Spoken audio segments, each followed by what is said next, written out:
So we're starting in 90-90 position. You'll sit up. You're gonna row the band into the body as you sit up.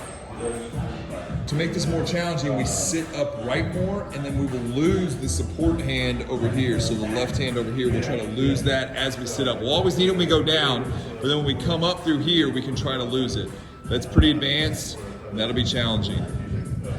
Go, we're active with those legs. So when we're here in the long position, drive those legs into the ground to sit up and turn and face inside. So in our frog rock back position, what we'll do is we'll try to keep our spine relatively still, sit back, good. Feel the stretch in the adductors and the groin area. Again, you can play with the position of the feet. We're always breathing.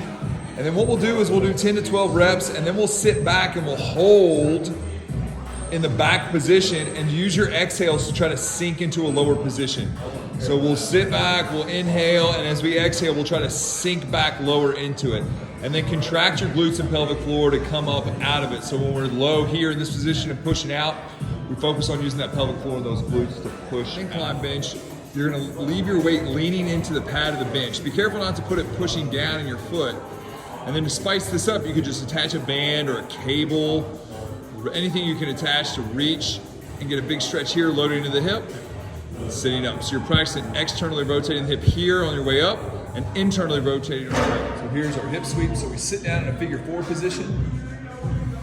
It's 90-90. Then we, without moving our upper body, we sweep the rear leg through. So we're gonna abduct, lift up, and then sweep the leg through, trying to keep as much weight as we can off of our support hand and keep the torso as still as possible. And we'll get 10 sweeps each time here. Internal rotation, leaning into the leg, and then using that leg to drive it into the pad and drive it into external rotation. So here the leg drives into the pad, and we use that glute, that lateral side, to push away and drive our hip into external rotation.